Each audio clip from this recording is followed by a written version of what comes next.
Hello radicals. तो क्या हालचाल। हम इस वीडियो में लेकर के आ गए हैं torque on a electric dipole placed in a uniform electric field. तो बिना किसी देरी के इस वीडियो को करते हैं शुरू।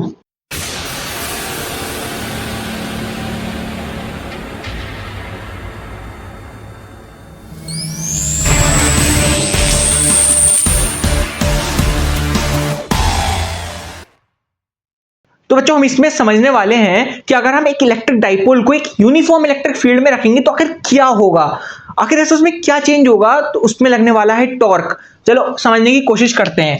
देखो इधर समझाते हैं। ये हमें पता है इलेक्ट्रिक डाइपोल कैसे होता है, इक्वल और अपोजिट चार्जेस होते हैं उसमें, ठीक है। ये हो गया हमारा प्लस क्यू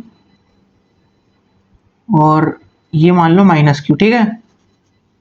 और कुछ इस तरीके से सेपरेटेड है, ये सेंटर हो गया ओ, ठीक है। तो यूनिफॉर्म इलेक्ट्रिक फील्ड कुछ ऐसी हो जाएंगी पास करते हुए, इक्वल इक्वल एकदम, ठीक है। ये इलेक्ट्रिक फील्ड हो गई ई, ठीक है। इंटर है ओ, और हमें पता है ये डिस्टेंस है इसकी एल हो जाएगी, ठीक है। हमें पता है ये बात। अब देखो इसमें होता क्या है, जब हमने एक डाइपोल को, इलेक्ट्रिक डाइपोल को एक यूनिफॉर्म इलेक्ट्रिक फील्ड में रखा तो हो क्या रहा है। देखो पहले तो मैं ये बता दूं कि इलेक्ट्रिक उसमें फील्ड में रखने के बाद, यूनिफॉर्म इलेक्ट्रिक फील्ड में रखने के बाद ये जो प्लस क्यू है इस पे फोर्स लगना शुरू होगा। अगर हम चार्ज को किसी इलेक्ट्रिक फील्ड में रखते हैं तो उसमें फोर्स लगेगा। देखो ये बात समझो कि पॉजिटिव चार्ज पे अगर हम इलेक्ट्रिक फील्ड में रखते हैं तो along the electric field force लगेगा, ठीक है। और इलेक्ट्रोस्टैटिक फोर्स मैंने आपको एक वीडियो में बताया भी था, इलेक्ट्रिक फील्ड वाली वीडियो में, क्या होता है F इजिकल टू क्यू। इस पे जो फोर्स लगेगा वो हो जाएगा चार्ज इनटू इलेक्ट्रिक फील्ड, ठीक है। अब जो नेगेटिव चार्ज होता है वो अपोजिट द इलेक्ट्रिक फील्ड लगता है उस पे फोर्स। अगर माइनस नेगेटिव चार्ज है इलेक्ट्रिक फील्ड में रखा है तो वो अपोजिट डायरेक्शन में भागेगा और ये अलोंग द इलेक्ट्रिक फील्ड भागेगा। तो इस पे क्यू हो जाएगा, इस पे क्यू। देखो दोनों चार्जेस इक्वल है तो फोर्स भी इक्वल लग रहा होगा। देखो मैग्नीट्यूड का फर्क है तो अभी डायरेक्शन उल्टी हो गई। लेकिन अब इसमें सोचने वाली बात यह है, जो पॉइंट वाली बात है जिसे आपको नोट करना है, नोट करने वाली बात यह है। अब जैसे हम बोलते हैं कि ये बॉडी है, कोई बॉडी है, मान लो ये मैं हूं, ठीक है। या कोई ऐसे मान लो कोई बॉडी है, इस पर कोई इधर से फोर्स लगा रहा है एफ, कोई इधर से लगा रहा है एफ, ठीक है। तो क्या होगा, इस फोर्स से ये फोर्स कैंसिल आउट हो जाएगा और ये अपनी जगह पे स्टिल रहेगा। होना भी चाहिए, ठीक है। लेकिन यहां पे क्या है, यहां पे हमने ये जो चीज नोट की थी ये थी same line of action. Same line of action आपको समझने की जरूरत है। सेम लाइन ऑफ एक्शन का मतलब है ये उसी लाइन पे अगर वो फोर्स एक्ट कर रहा है, अगर उससे एक लाइन पास करें, उसी लाइन पे वो फोर्स एक्ट कर रहा है तो वो फोर्स तो कैंसिल आउट हो जाएगा जबकि दोनों इक्वल। लेकिन इसमें सेम लाइन पे फोर्स एक्ट नहीं कर रहा, यहां पे फोर्स सेम लाइन पे एक्ट नहीं कर रहा, इसकी वजह से एक टॉर्क जनरेट होगा।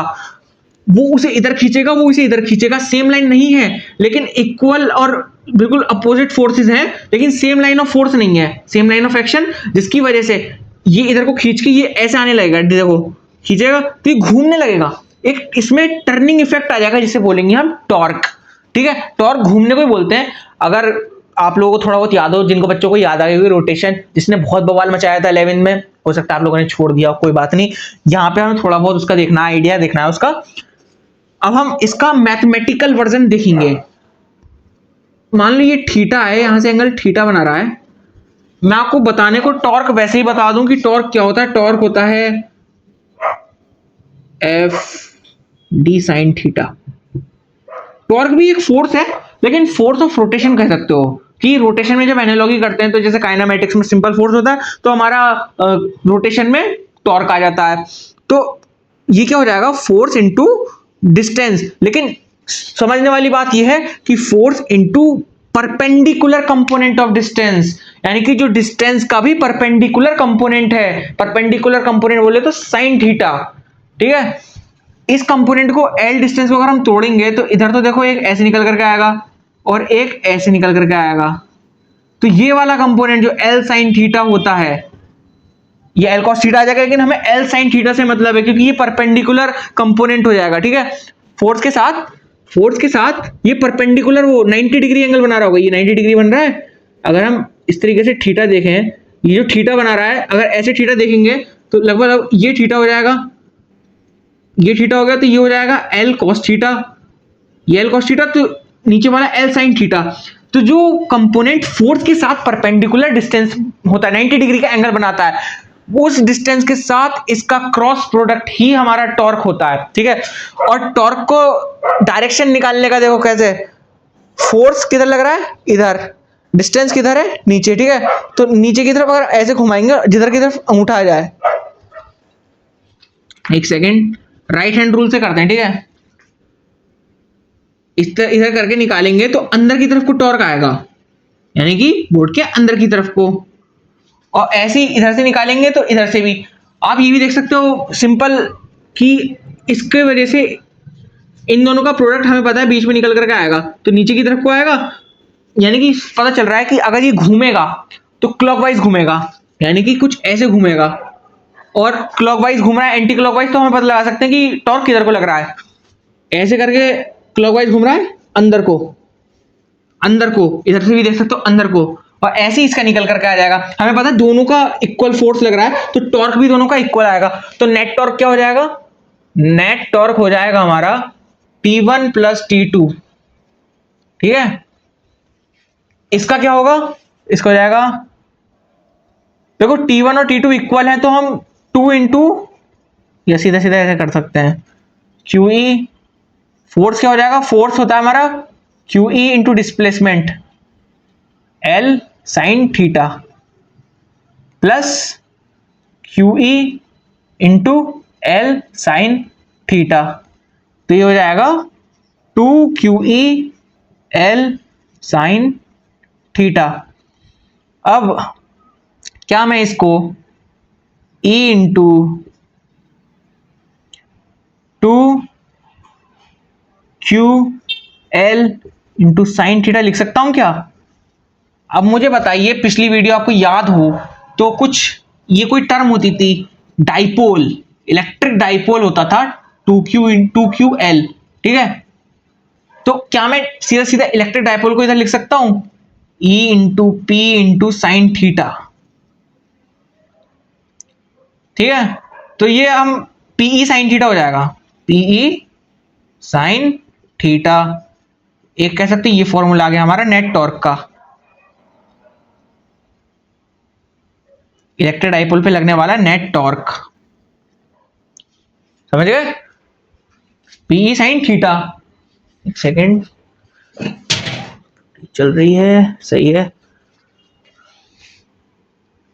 और इसकी वेक्टर फॉर्म अगर मैं लिखना चाहूं तो आपको पता है A cross B is equals to A B sine theta हुआ करता था, यहां पे ए बी साइन थीटा दे रखा है, तो A क्रॉस B लिख सकते हैं P क्रॉस E, ये हो गया हमारा वेक्टर फॉर्म, नोट कर लो। सिंपल भाषा में इस तरीके से भी देख सकते हो, इलेक्ट्रिक फील्ड की डायरेक्शन ऐसे दिख रही है, दिख रही है, और टॉर्क होता था निगेटिव से पॉजिटिव की तरफ, ये दिख गया।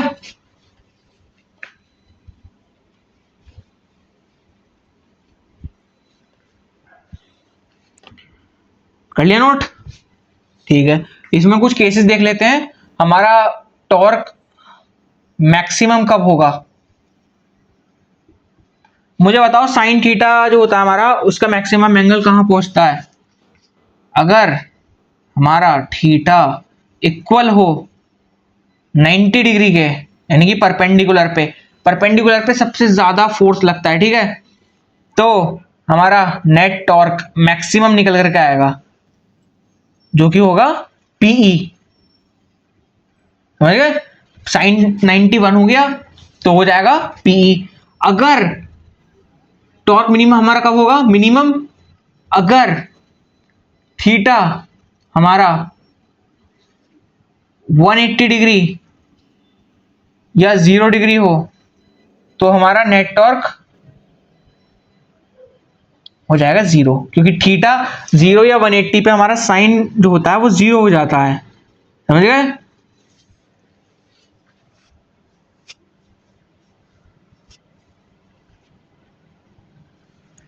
नोट कर लो, कर लिया? तो बस इस वीडियो के लिए इतना सही था। मैंने बोला था कि बहुत छोटी सी वीडियो होने वाली है और इतने से हम ही खत्म करते हैं। फिर आगे हम लेकर के आएंगे, अगली वीडियो हमारी होने वाली इलेक्ट्रिक फील्ड लाइंस पे, जिसमें हम उसकी इलेक्ट्रिक फील्ड लाइंस की प्रॉपर्टीज पढ़ेंगे और उसके बाद हम शुरू करेंगे इलेक्ट्रिक फ्लक्स को। उसमें बढ़िया मजा आने वाला है, बढ़िया बढ़िया क्वेश्चंस करेंगे और बहुत बेहतरीन होने वाला है।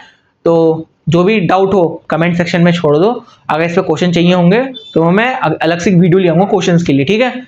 और फिर मिलते हैं अगली वीडियो में। Bye bye.